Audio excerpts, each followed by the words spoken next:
and Luka set the tone early and often. We can sit here and talk about him all day. I mean, the things that he does on the court for himself, for his teammates, is incredible. Sometimes, it's different when you play in away games.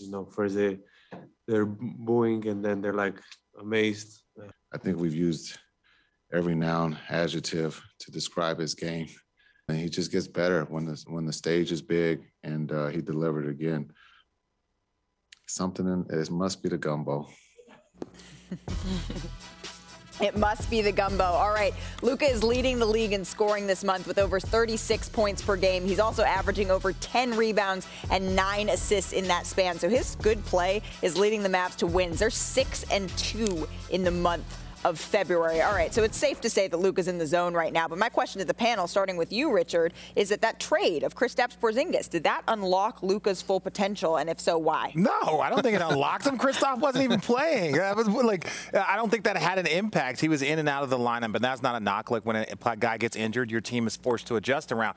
But he had plenty of games without him on that roster. I think Luka, in my opinion, is finally in the type of shape that he needs to be in. Coming off the Olympics, everybody was saying all the conversation. He admitted that, and look, as young players, as a 22-year-old, it might take time to understand your body and how you need to train. Right now, even the game that we did a couple of weeks ago, he had 2 dunks. He's going at people, and now he's in February, and he's starting to lock in and look like the Luka that we expect. That was the game where the rim broke, right? Yes. Luka did that as well. Oh, yeah. Shot. And he shouted out my TikTok. So me and Luka are good. Let's not talk about your TikTok. I am locked in. But on I Luka. do think that, the trade actually was interesting because he, since that point, the 4 games since then, has had the highest usage in the NBA because they know he's the #1 option. And so I look at this, his play. I mean, what was it? 41, 51, 45, 21, 49. Look, it's the same thing. It's the same argument with Joel Embiid. When you know you're the #1 option, your whole team can adjust around you. I think people know that in Philly. People know that in Dallas. So, yeah, this is the Luka that we have all been waiting for. And we know, as older players, it takes you a couple games to play into your shape. It just took Luka a little bit longer. Right. But Doug, go ahead, Woj. This team has moved into 5th in the West because of what they've done defensively over the last month plus. Luka got in shape, and now he's not a great defender, but he does know their schemes.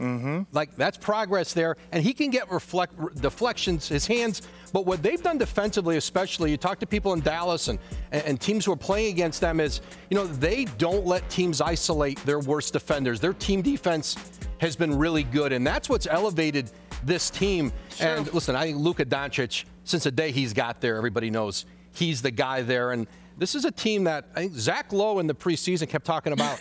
This is the team that maybe could make a run in the West. And I wasn't so sure that, but you look at the way they have defended. That's a little bit like in Chicago when they made all those deals, and you go, we know we'll be able to score the ball. Yep. We're not so sure how we'll be defensively. Chicago's been elite, and Dallas is becoming elite defensively. Well, real quick, me and Sinead just looked at the standings.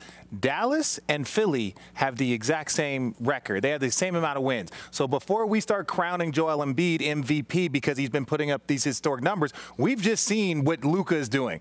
40 and 15, done it twice this month. Like, he is playing at another level. If he continues playing like this, before we start saying, oh, Philly's #1, look, they got the same record. So if they're both dominating the same way, I think maybe this race can get a little bit closer than people think. Nobody even arguing that. But here's the thing, bro. You so far off your game today for the simple fact that the world knew that Porzingis and Luka didn't get along. I knew that. Okay. So you knew that. Okay. You knew that. You and J. Kidd are tight. Everybody know that, right? And so for you to come up here and say that didn't have an effect on the way that he's playing right now, dropping 49 last night. You know what? He was historically out of shape to start the season, bro. Like, what are you talking about? Yeah, finish your BS. Homie.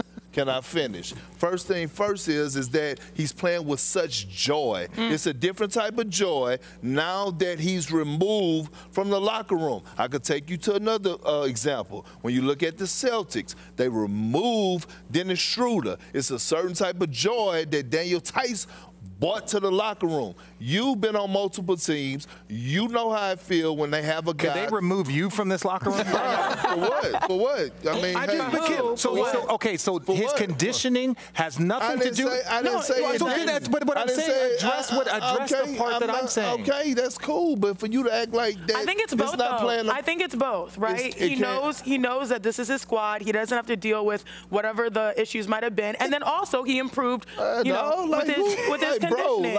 I'm gonna let Richard sit over here. If it was gumbo, I'm gonna let Richard sit over here. Thanks for watching ESPN on YouTube. For live streaming sports and premium content, subscribe to ESPN+.